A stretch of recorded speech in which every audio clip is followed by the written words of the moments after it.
स्वागत है आप सभी का गायत्री पीजी कॉलेज सांचौर की ऑनलाइन क्लासेस में। हम लोग बात कर रहे थे बीएससी पार्ट फर्स्ट जूलॉजी के सेकंड पेपर के बारे में। आपका जो बीएससी पार्ट फर्स्ट का जूलॉजी का जो सेकंड पेपर है वो अपृष्ठवंशियों की संरचना एवं कार्य, structure and function of non chordate, ये आपका पेपर है। अभी तक इस पेपर में हमने दो टॉपिक डिस्कस किए हैं। एक हमने डिस्कस किया था जल संवहन तंत्र के बारे में, अंग्रेजी में जिसे वाटर वेस्क्यूलर सिस्टम के नाम से जाना जाता है। इसका जो वीडियो है वो चैनल पर अपलोड किया जा चुका है, आप वो कंप्लीट वीडियो देख सकते हैं। फिर एक दूसरा टॉपिक अपलोड किया था नाल तंत्र के बारे में, कैनाल सिस्टम के बारे में, और स्काइफा साइकन के अंदर जो साइकन प्रकार का नाल तंत्र है उसकी संरचना, उसके कार्य, उसके कौन से घटक हैं, कंपोनेंट हैं, ये हमने 3 पार्ट में 3 लेक्चर डाले थे यूट्यूब पर और डिस्कस किया था, वो भी आप लोग देख सकते हैं। आज हम उसी पेपर का एक नया टॉपिक डिस्कस कर रहे हैं और वो है आपका साइकन, जो कि फाइलम पोरीफेरा का एक जंतु है। उस साइकन को स्काइफा इस नाम से भी जाना जाता है। तो आज के इस लेक्चर में हम उस साइकन में कोशिकीय संगठन के बारे में चर्चा करेंगे। तो बात करते हैं आज के टॉपिक की। आज हम लोग साइकन या स्काइफा में सेल्यूलर ऑर्गेनाइजेशन, कोशिकीय संगठन की बात करेंगे। तो शुरू करते हैं आज के टॉपिक को। पहली चीज, स्काइफा या साइकन पोरीफेरा संघ का जंतु है, और जो भी जंतु संघ पोरीफेरा के हैं वो सभी डिप्लोब्लास्टिक होते हैं। तो ये सभी जंतु कैसे हैं? अंग्रेजी में शब्द आता है डिप्लोब्लास्टिक, हिंदी में द्विकोरक स्तरीय जंतु है। यानी इन जंतुओं का जब हम शारीरिक संगठन देखते हैं तो हम क्या देखते हैं कि इन जंतुओं के शरीर में केवल 2 ही जर्म लेयर्स, हिंदी में कहें 2 ही जनन स्तर मौजूद होते हैं।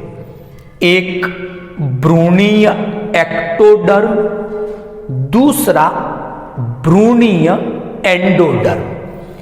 उसी भ्रूणीय एक्टोडर्म को अंग्रेजी में कहूं तो मैं एम्ब्रियोनिक एक्टोडर्म, ये रिप्रेजेंट हो रहा है यहां पर पिनेकोडर्म लेयर के द्वारा। और जो दूसरा वाला है जिसे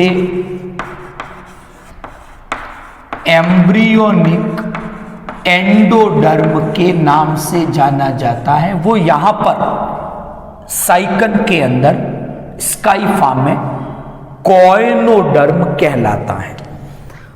तो स्काइफा या साइकन के कोशिकीय संगठन की जब बात करें तो ये जंतु द्विकोरक स्तरीय है, अंग्रेजी में डिप्लोब्लास्टिक है।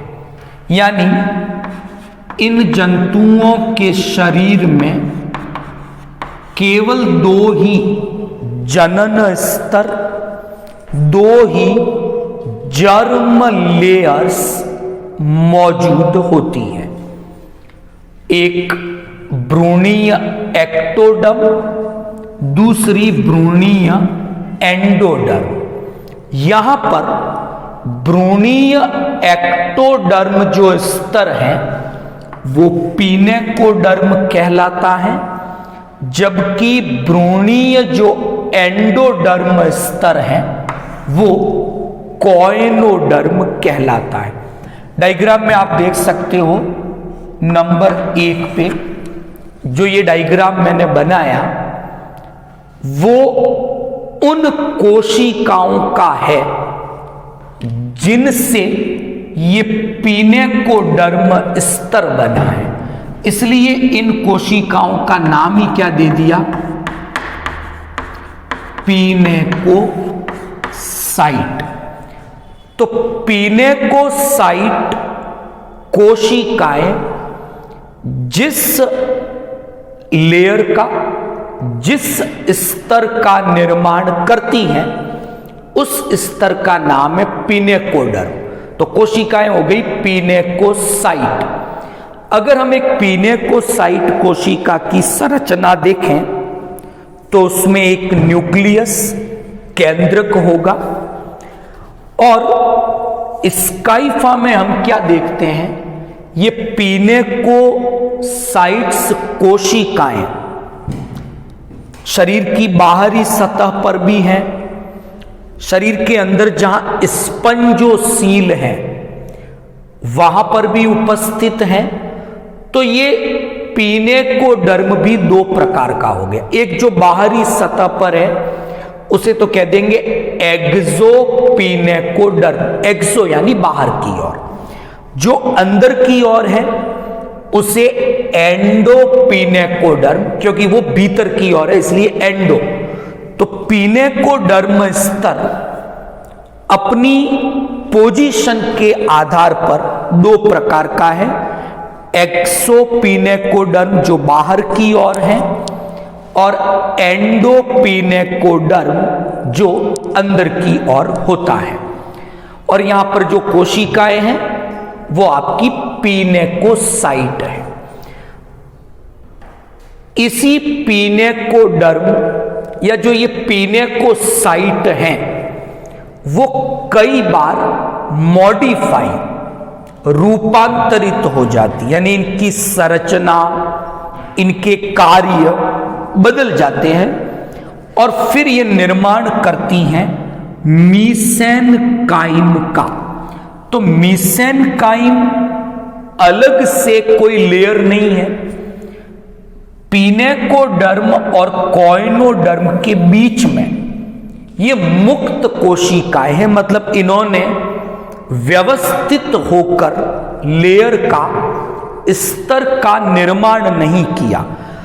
तो एक मीसेनकाइम है दोनों के बीच में, वहां मुक्त कोशिकाएं, स्वतंत्र कोशिकाएं मिलती है जो एक्चुअल में इन पिनेकोसाइट के रूपांतरण से ही बनती है, जिन्हें अमीबोसाइट्स कहा जाता है। अलग अलग आकृति, अलग अलग कार्यों की होती है, उसके बारे में अभी बात करेंगे। दूसरी जो कोशिकीय स्तर है, जो जनन स्तर है, उसका नाम है कॉइनोडर्म।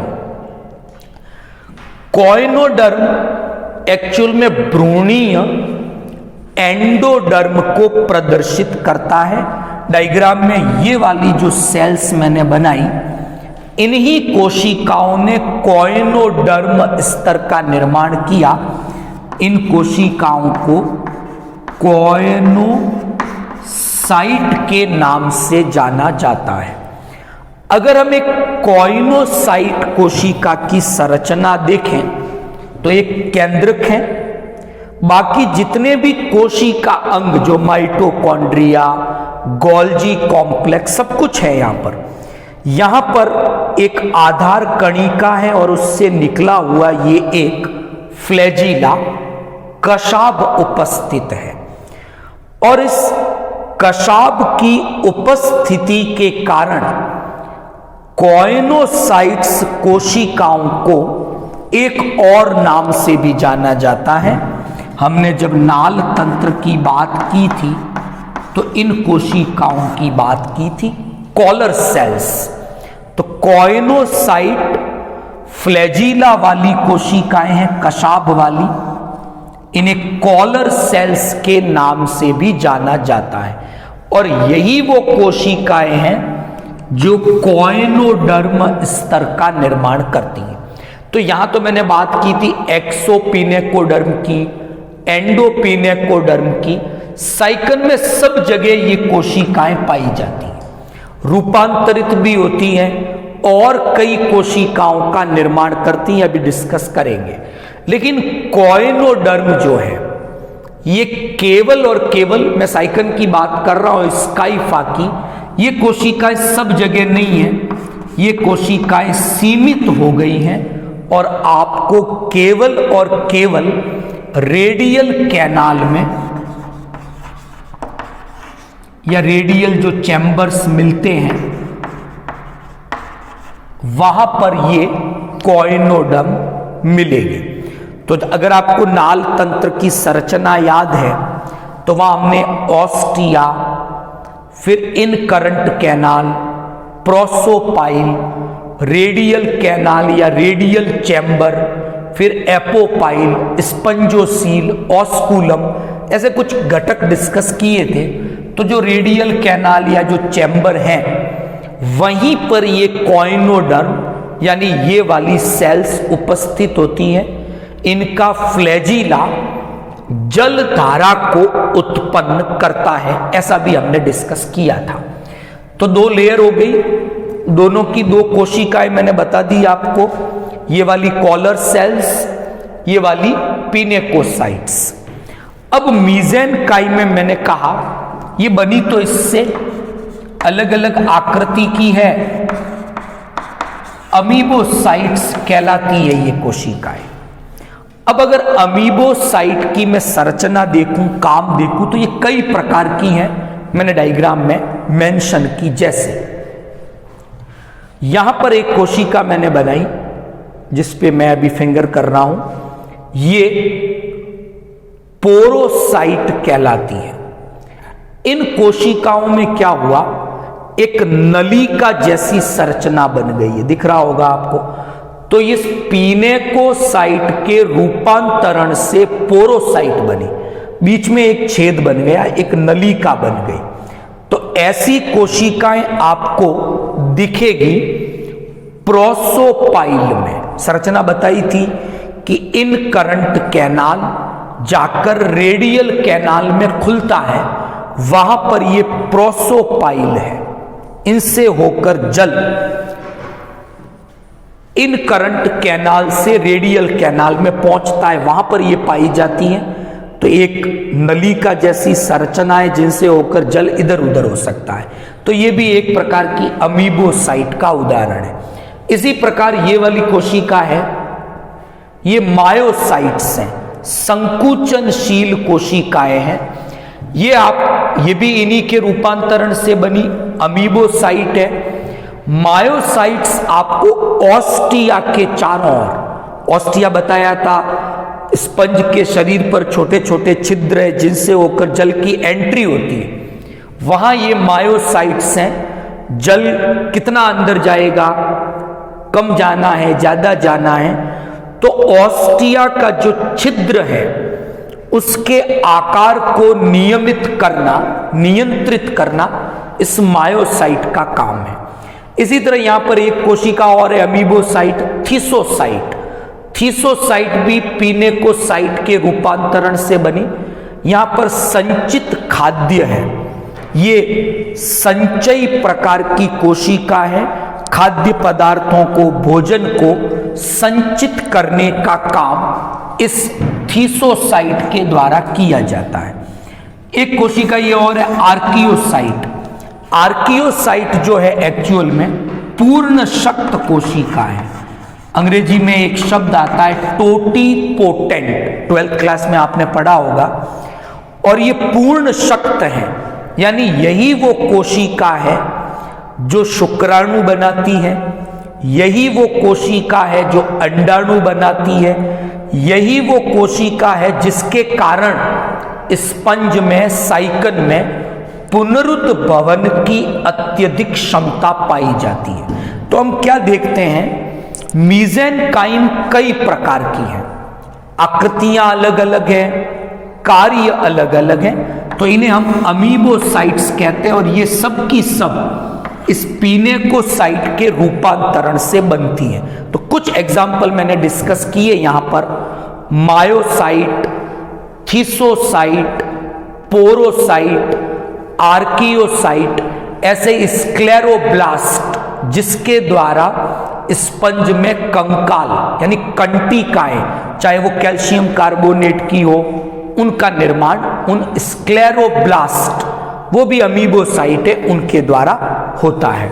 तो आज हमने बात की स्काइफा यानी स्पंज के कोशिकीय संगठन की, सेल्यूलर ऑर्गेनाइजेशन की। तो बात की कि दो जनन स्तर हैं, उनकी दो प्रकार की कोशिकाएं, उनकी संरचना की बात की। बीच में कुछ स्वतंत्र कोशिकाएं हैं जिन्होंने लेयर नहीं बनाई, वो अलग अलग प्रकार की है, संरचना के आधार पर भी, कार्य के आधार पर भी उन्हें अमीबीय कोशिकाएं, अमीबोसाइट्स कहते हैं। कुछ मैंने यहां बताई है आपको जो अलग अलग कार्य करती है। तो आई होप इस पेपर का ये आज तीसरा टॉपिक था, आपको समझ में आया होगा। वीडियो को लाइक और शेयर करें। कल इसी पेपर के एक और टॉपिक के बारे में बात करेंगे। Thank you all of you.